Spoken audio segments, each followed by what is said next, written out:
दोस्तों नमस्कार, मैं हूं आलोक पाठक और आप देख रहे हैं खबर दस्तक। आज देश के इतिहास में जो हुआ वो संभवतः आजादी के बाद अभी तक कभी नहीं हुआ। देश के सुप्रीम कोर्ट के चीफ जस्टिस के ऊपर उनकी अदालत में जब वो एक मामले में सुनवाई कर रहे थे, एक वकील साहब जिनका नाम राकेश प्रसाद था, वो इस बात से नाराज थे कि जस्टिस गवई ने कुछ टिप्पणी की थी एक मामले में को खारिज करते हुए। उन्होंने जूता फेंका। चीफ जस्टिस के सुरक्षाकर्मी अलर्ट थे। उन्होंने जूते को बीच में ही पकड़ लिया।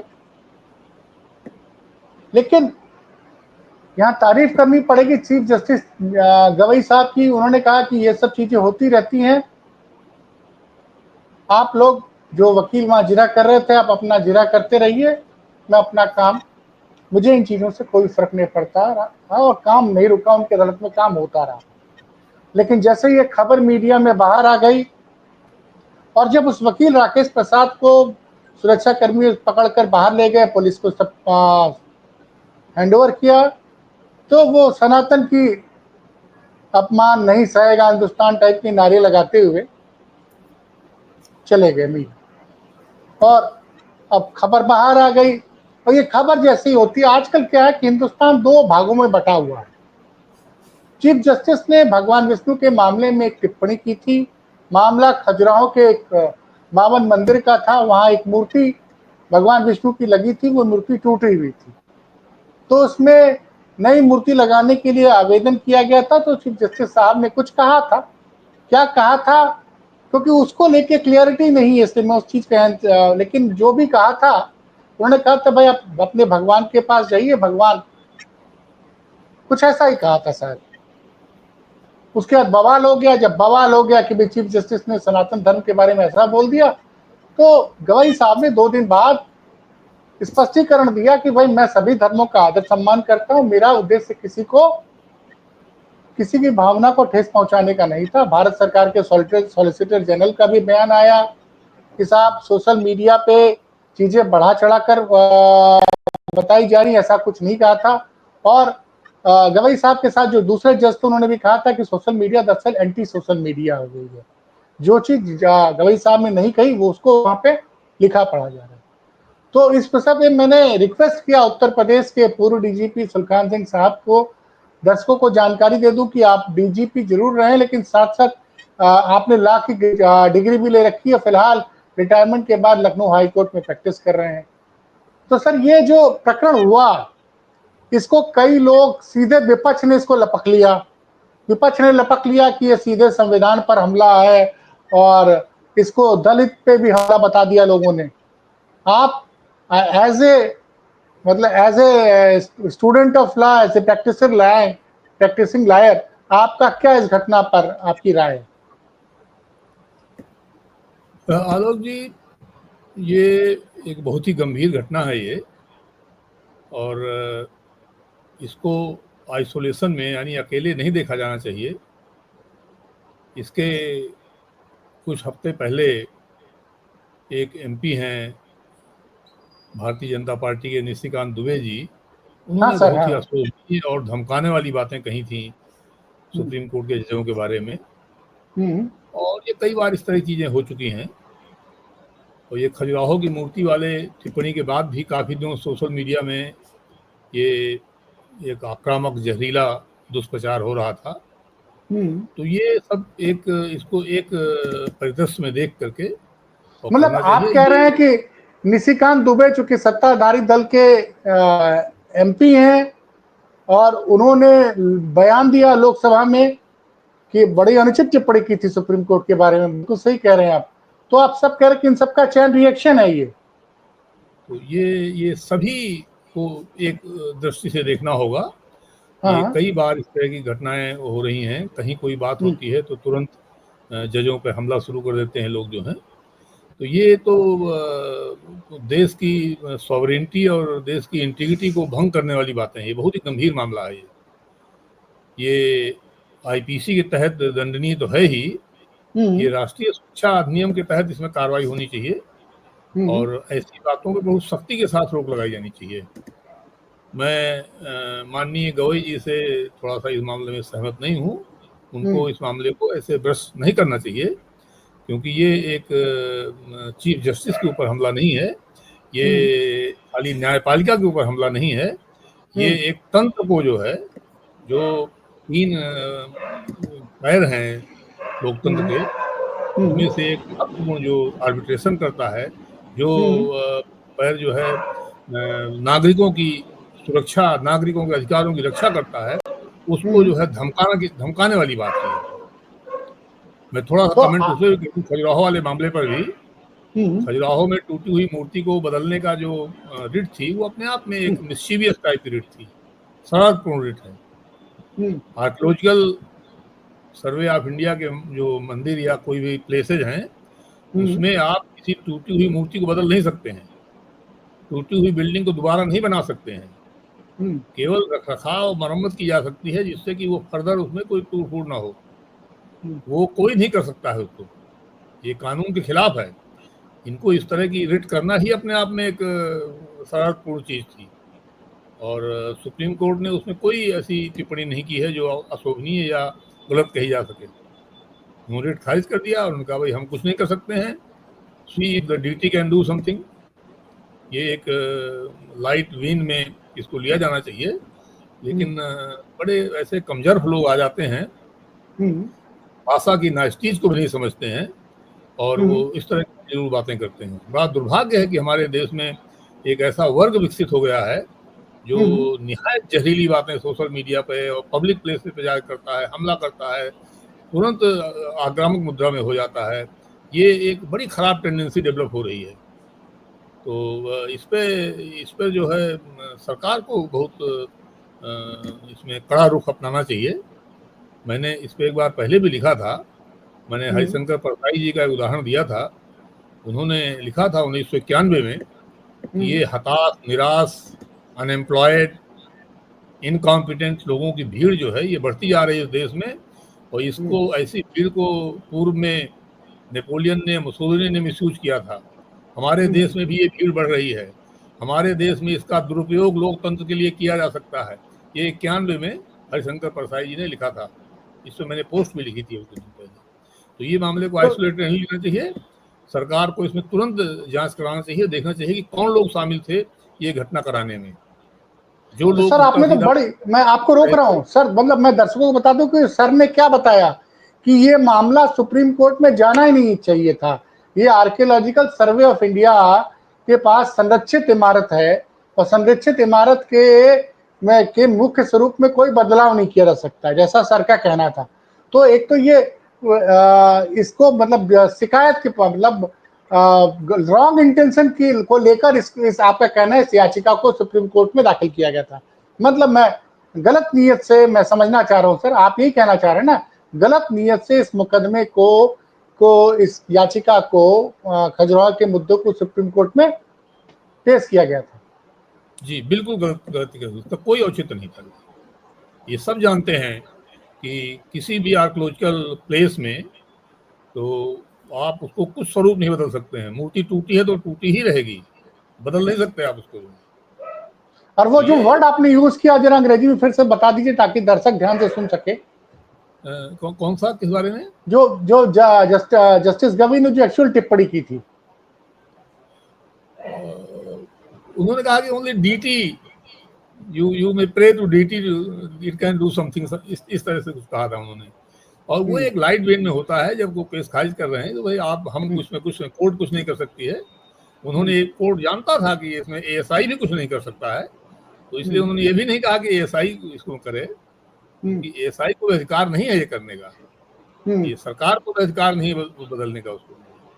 ये सब जानते हैं, इतना पढ़े लिखे तो है ही है लोग, जब रीड कर रहे हैं तो इतना तो जानते ही हैं। तो ये गलत चीजें हैं, और ये बड़ी खराब टेंडेंसी डेवलप हो रही है। सर आप दर्शकों को ये बता पाए, ये जो रिट दायर की गई थी किस वकील द्वारा? अपने आप को डिफेंड नहीं कर सकती है, जुडिशरी पब्लिक में जाकर के अपनी बात नहीं कह सकती है, इसलिए जुडिशरी के ऊपर कोई पब्लिक अटैक, कोई पब्लिक कमेंट नहीं किया जाना चाहिए कभी भी। ये गलत चीज है। और इसको सरकार को इसकी ध्यान देना चाहिए। सरकार का दायित्व है कि वो सभी संस्थाओं की रक्षा करे। इसमें इस मामले को ऐसे लाइटली नहीं लेना चाहिए जो है। सर अगर आपको जानकारी हो तो दर्शकों को बता दें कि ये जो मुकदमा खजुराहो वाला लेके गए थे कौन साहब थे? नहीं, मुझे उनका नाम ध्यान नहीं पड़ रहा है। जो काफी दिन हो गए, वो तो हाँ हमने ऑनलाइन ही पढ़ा था, लाइव लॉ हाँ। में जो आती है एक साइट है क्योंकि लाइव लॉ। मुझे याद आ रहा है कि पिछले साल सुप्रीम कोर्ट में लगातार यूपी में संभल के बाद मस्जिदों के अंदर मंदिर के लिए एप्लीकेशन आने लग गई थी कि यहाँ मंदिर है, यहाँ मंदिर है, तो सुप्रीम कोर्ट ने कहा कि कोई इस तरह का केस कोई भी लोअर कोर्ट एक्सेप्ट नहीं करेगा। उसके बाद वो रोक लगी थी। वो मुद्दा भी एक बहुत महत्वपूर्ण मुद्दा है। उस पर अलग से ही कभी बहस होनी चाहिए, जरूर बहस उस पर होनी चाहिए। वो भी एक बड़ा गंभीर मसला है जो चल रहा है देश में। उस पर भी अलग से विचार होना चाहिए जो है। आप इस लेकिन तरह सर से नहीं कर सकते। आपने जहाँ बिल्कुल चाहे कहीं यहाँ पे वो था, जहाँ चाहे कहीं इसकी जांच करिए, यहाँ पे मंदिर था, यहाँ मंदिर था, ये सब नहीं चल सकता है। आप मंदिर की बात करते हैं, कुछ लोग सोशल मीडिया में कह रहे हैं कि इसके नीचे बुद्धिस्ट था, कुछ लोग कह रहे हैं कि अयोध्या में नीचे बुद्ध मंदिर था। बहुत सारी बातें इस तरह कर रहे हैं लोग जो हैं। तो ये इन चीजों को नहीं होता है। और सरकार और कोर्ट इस बात से कंसर्न नहीं है कि वो धार्मिक स्थल है क्या है। सरकार का कोर्ट कंसर्न है वो प्रॉपर्टी किसकी है, लैंड किसकी है। तो लैंड की टाइटल ये डिसाइड करना कोर्ट का काम है। और फिजूल की चीजें जो हो रही हैं, ये चीजें ऐसी नहीं होनी चाहिए। तो मैं उम्मीद करता हूँ कि सुप्रीम कोर्ट में मामला है ये, तो इसमें एक कोई अच्छा फैसला आएगा जिससे कि भविष्य में इस तरह की चीजें ना हो जो। सर लेकिन एक चीज है कि विपक्ष इस मामले का मतलब चुनावी फायदा लेना चाहता है। वो इसको दूसरे तरीके से पेश कर रहा है कि रायबरेली में दलित के साथ दुर्व्यवहार हुआ, दलित फिर उसके बाद उसको चीफ जस्टिस के बैकग्राउंड से जोड़ना चाह रहा था। इस पर आपकी क्या टिप्पणी है? अब मुझे ये तो नहीं लगता कि ये कोई शेड्यूल कास्ट के नाते कोई मामला हुआ है। ये उससे भी गंभीर मामला है। एक महान जो संस्था है हमारी, जिसकी तरफ पूरी जनता देखती है, सरकार के खिलाफ, सरकार के अत्याचारों के खिलाफ कोर्ट ही एक रास्ता है। तो उसको धमकाने का ये प्रयास, ये उससे बहुत ज्यादा गंभीर है। और ये शेड्यूल कास्ट शेड्यूल ट्राइब वाला मामला नहीं प्रतीत होता है बिल्कुल भी किसी दृष्टिकोण नहीं, उनका क्या सर, कुछ लोग तो कह रहे हैं कि अगर ये इस तरह की टिप्पणी अगर किसी जज ने किसी दूसरे धर्म में के ऊपर की होती तो अब तक पता चल गया होता। मतलब मीडिया में बड़ी बहस शुरू हो गई है। बड़ी सबसे बड़ी बात है कि हर मुद्दे पर बड़ा बड़ा डिवीजन वाले कमेंट्स आ रहे हैं। मतलब दो तरफा, कुछ लोग इसको डिफेंड कर रहे हैं, कुछ लोग इसको सही खतरा बता रहे हैं पूरे संविधान के लिए। अब जो कोई सही बताता है इस तरह की घटनाओं को, तो मैं उसकी बुद्धि पे तरस खाऊंगा। नहीं, कह सकता हूँ। नहीं, मतलब वो कह रहे हैं कि इस तरह, मतलब उनका कहना है कि एक सज्जन है, वो तो भाई साहब लिख रहे हैं कि टिप्पणी करने के पहले चीफ जस्टिस को सोचना चाहिए। तो इस तरह की धमकी तरह की बातें हो रही है सर। अब तो धमकी वाला तो काम हो ही रहा है, धमकाने वाला काम है ही है। चीफ जस्टिस की टिप्पणी बिल्कुल नॉर्मल टाइप की है। और टिप्पणियां जजेस लोग करते हैं जो इनऑक्यूअस टिप्पणियां होती हैं, किसी के राइट और टाइटल पे इफेक्ट नहीं करती हैं। तो ऐसी टिप्पणियों में कोई हर्ज नहीं है, कोई इसमें कोई अनुचित नहीं है। लेकिन सर एक चीज समझना चाहिए कि अगर जो चीज जजमेंट का पार्ट नहीं है, जैसे आपने कोई फाइल्स आपने जज साहब से कोई जेरा की, जज साहब ने आपकी जेरा सुनी और आपकी जेरा को पास किया या रिजेक्ट किया, दो ही चीज होती है ना। आपकी बात मानी जाए, रिजेक्ट किया। अब उस पर लाइटर वेन में जज साहब ने जो कहा, वो बातें बाहर कैसे आती हैं, बात की है ना। तो लाइटर वेन में कहा कि उन्होंने बताया कि इस मामले में हम कुछ नहीं कर सकते, यही ना कहा ना चीफ जस्टिस ने कि दिस इज बियॉन्ड। कोर्ट तो ओपन होता है, उसमें पब्लिक के लोग भी होते हैं, वकील भी होते हैं, वकील खुद पब्लिक के ही हैं। तो बात तो सब बाहर आ जाती है, उसमें कोई ऐसा हर्ज नहीं है। मैं तो देखिए, मेरा ये मानना है कि जजों को कोई ऐसी बात नहीं कहनी चाहिए जो लिख नहीं रहे हैं अपने जजमेंट में। लेकिन ये एक परंपरा चल रही है, तो इसको किसी तरह से भी ऐसा नहीं कह सकता कोई आउट ऑफ वे कह दिया उन्होंने, या कोई ऐसी गलत बात नहीं सर, ये बताइए ना, आप भी तो नहीं, आप भी सर पब्लिक मतलब पब्लिक आपसे डील करती थी, आप डीजीपी रहे, तमाम जगह आईजीपी रहे होंगे, सब जगह रहे होंगे, तो जब पब्लिक आपके पास जाएगी न्याय की दरखास्त लगाने, आपसे वो करेगी, तो कभी ना कभी आदमी के मुंह से कुछ निकल सकता है, भले आपने फाइल में कुछ और कहा हो, लिखा हो, तो उस चीज को, वो चीज बाहर अगर, क्योंकि भारत का जो सोशल मीडिया है, मैं अभी पढ़ा, मैंने अभी नहीं ध्यान दिया था, मैं जब इस खबर को कवर करने के लिए आपसे बात करने के पहले मैंने इसको पढ़ा, तो मैं, मुझे वो लाइन चुभ गई जो सही बात लिखी है जो दूसरे जज थे इनके साथ, जस्टिस गवई के साथ, कि social media now turn into anti social media. वही मैंने बताया ना, बड़े कमजोर टाइप के लोगों के हाथ में इंटरनेट है इस समय, तो ये इस तरह के लोग करते हैं। और सरकार को मैं जो कह रहा हूँ सख्ती करनी चाहिए, वो यही है कि ऐसे लोगों के खिलाफ जांच करानी चाहिए, उनको ट्रेस करके सख्त कार्रवाई की जानी चाहिए खिलाफ। ये तो सीधे सीधे न्यायपालिका को धमकाने वाला मामला है, राष्ट्रीय सुरक्षा को खतरा है इससे, जो है ये एनएसए का केस बनता है बिल्कुल क्लियर।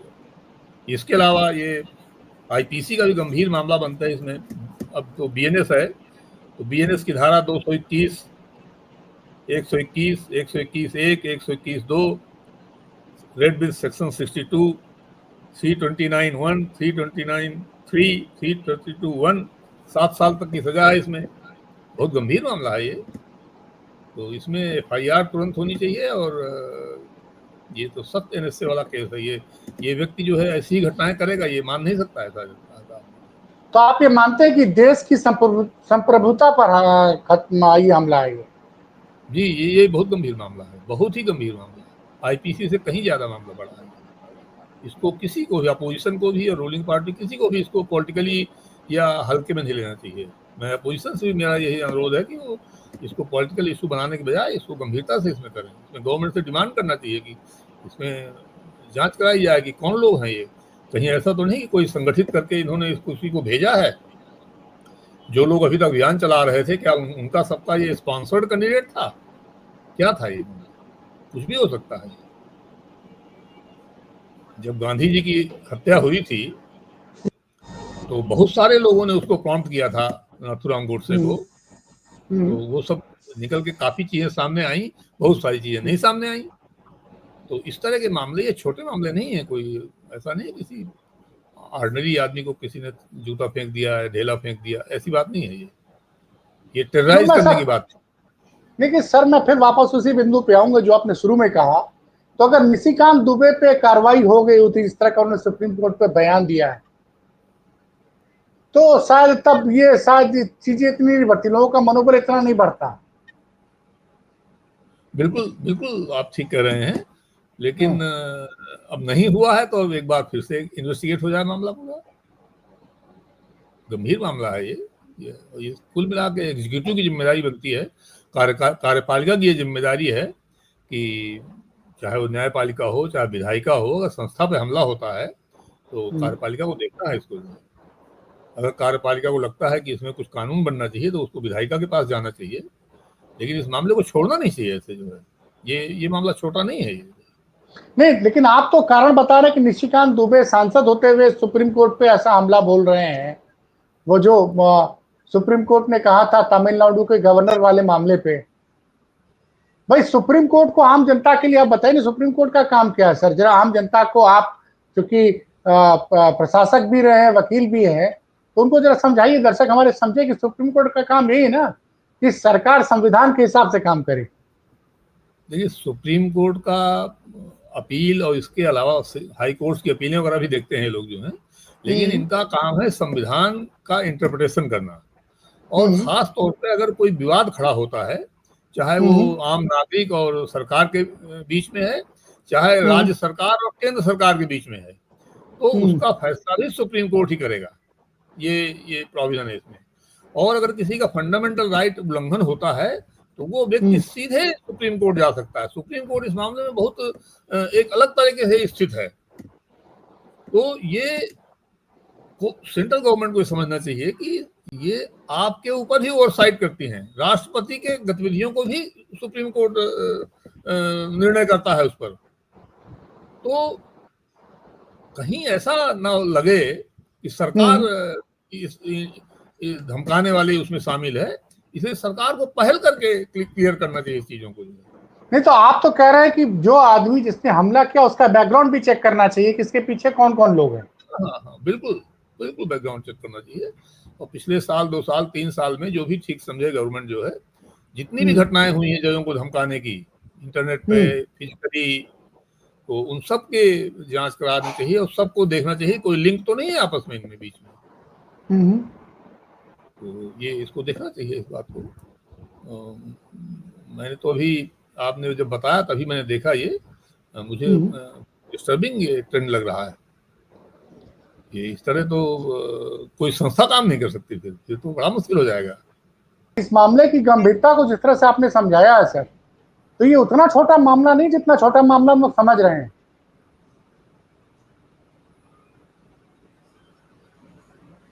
हेलो सर, आवाज आ रही है मेरी? हाँ आ रही जी, आवाज आ रही है हमको।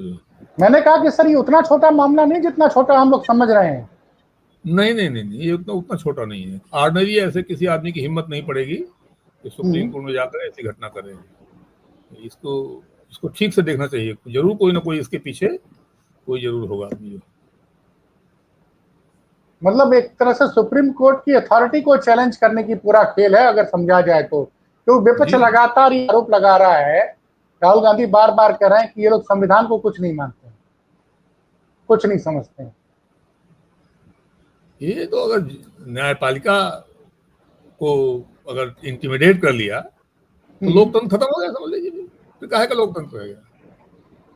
राष्ट्रपति के चुनाव पे विवाद होगा तो सुप्रीम कोर्ट तय करेगा, कोई इलेक्शन का मामला आएगा तो सुप्रीम कोर्ट तय करेगा, फंडामेंटल राइट्स का मामला आएगा तो सुप्रीम कोर्ट तय करेगा, राज्य और स्टेट का सेंटर का विवाद होगा तो सुप्रीम कोर्ट तय करेगा। लोकतंत्र का तो बहुत सारा आर्बिट्रेशन सुप्रीम कोर्ट पे ही टिका हुआ है, न्यायपालिका पे टिका हुआ है। अगर न्यायपालिका तो आप निष्पक्ष काम नहीं करने देंगे तो फिर तो बड़ा मुश्किल हो जाएगा।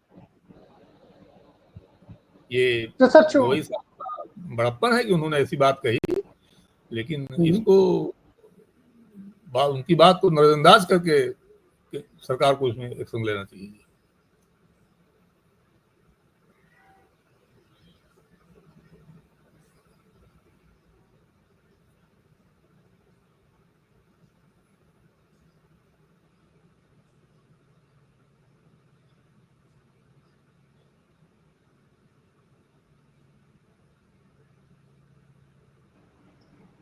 हेलो सर, एक सवाल आपसे और भी करना था, क्योंकि आपने काफी इलेक्शंस कंडक्ट भी कराए हैं अपने नौकरी में। ये जो चुनाव आयोग पे लगातार सवाल उठ रहे हैं, उस पर आपकी क्या राय है? क्योंकि आप जैसे ही अधिकारी जाते हैं जो इलेक्शन कमिश्नर बनते हैं, फिर बाद में चीफ इलेक्शन कमिश्नर बनते हैं। देखिए, एक तो मेरा तो ईवीएम के बारे में मेरी राय जो है नॉर्मल लोगों से भिन्न है। अच्छा। मेरा ये मानना है कि ईवीएम जो है बैलेट बॉक्स से बेटर है। बेटर। बैलेट बॉक्स पे भी इलेक्शन हमने कराया है, इस पे भी कराया है।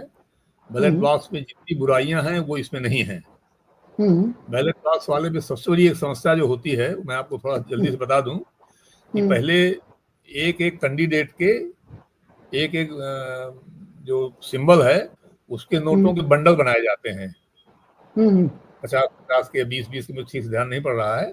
तो जैसे कमल है, कमल के बंडल बन गए, हाथ के बंडल बन गए, इस तरह बंडल बन गए जो है। उस बंडल में काउंटिंग वाले अगर बेईमानी करते हैं तो किसी का बंडल रख देते हैं, आप कुछ नहीं कर सकते उसमें जो है। किसी वोट को उन्होंने अमान्य कर दिया, आप कुछ नहीं कर सकते उसमें जो है, लड़ते रहिए सुप्रीम कोर्ट। और वो बंडलों को उन्होंने गिना, 4, 10 वोट, 100 वोट आपके उन्होंने इस बंडल में रख दिया, आप क्या कर लेंगे बताइए? लड़ेंगे वहां पे? पुलिस खड़ी है वहां पर। तो उसमें माल प्रैक्टिसेस की बहुत ज्यादा गुंजाइश है बैलेट पेपर वाले में, और इसमें वो सब गुंजाइशें नहीं हैं। इसमें केवल काउंटिंग में गड़बड़ी हो सकती है, जब मशीन वार टेबल बना के काउंटिंग किया जाता है। वो अभी इलेक्ट्रॉनिक नहीं है, वो मैनुअल है। तो जैसे 200 मशीन है, 200 का टेबल बनेगा, हर एक का चढ़ाया जाएगा, उसमें गड़बड़ नहीं कोई कर सकता है, लेकिन गिनने में गड़बड़ हो सकती है। वो सभी लोग देख सकते हैं कि भाई गिनने में कहाँ गड़बड़ी हो रही है। कोर्ट में भी जल्दी गिनने में पकड़ में आ जाएगा। तो ये उसमें सुविधा है, उसमें सुविधा। तो इसलिए ये बात यहीं पे मैं खत्म करूंगा इसको जो है। और दूसरा, जो इन्होंने SIR किया है इलेक्शन कमीशन ने, SIR अपने आप में ठीक है, घुसपैठियों की समस्या यहाँ सीरियस है, तो एसआईआर होना चाहिए, लेकिन उसको इनको इलेक्शन से लिंक नहीं करना चाहिए था तुरंत। ये लंबा काम है, इनको कहना चाहिए साहब ये इस इलेक्शन में नहीं, ये 1 साल बाद जो इलेक्शन होंगे उस पर लागू होगा। कम से कम 1 साल का टाइम लगेगा एसआईआर करने में। एसआईआर 3 महीने में नहीं हो सकता है। अगर आप 3 महीने जबरदस्ती करना चाहते हैं तो लोग शक करेंगे पक्का। ये बात पहले एक बार कही थी मैंने, ये इनको केवल डिस्कनेक्ट कर देना चाहिए था उससे।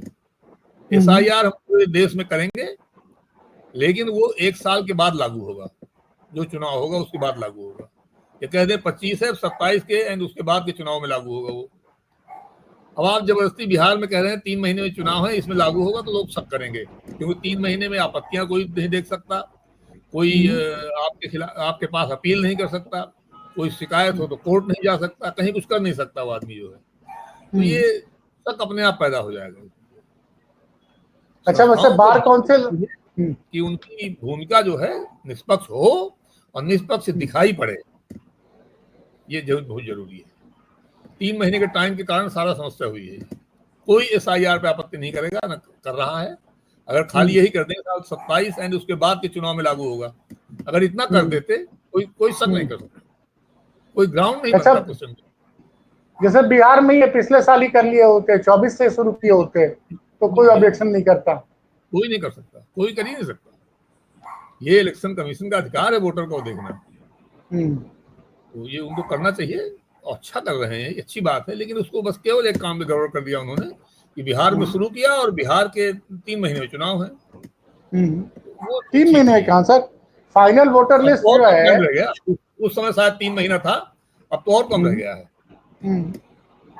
तो ये ठीक नहीं है। मान लीजिए उसमें 10 लाख लोगों का नाम कट गया, मान लो, तो कब अपील करेंगे, कहाँ अपील करेंगे? आपने वोटर लिस्ट फ्रीज कर दी। अब जो है 30 सितंबर या अक्टूबर के किसी दो एक हफ्ते में शायद फ्रीज हो जाना है उसको। अब वो फ्रीज हो गई तो उसी से चुनाव होगा, आप कुछ नहीं कर सकते। ये अब तो कारण बना जो है, और कोई कारण नहीं था, बिला वजह शक पैदा हो गया। मैं नहीं मानता कि उनकी मंशा खराब रही होगी, लेकिन थोड़ी सी असावधानी से ये बहुत बड़ा एक मुद्दा खड़ा हो गया। चलिए सर, आपने दर्शकों को बहुत महत्वपूर्ण जानकारी दी। फिर हम किसी महत्वपूर्ण मुद्दों पर आपकी राय लेंगे, आपको जोड़ेंगे। आपने जो समय दिया उसके लिए बहुत बहुत धन्यवाद सर।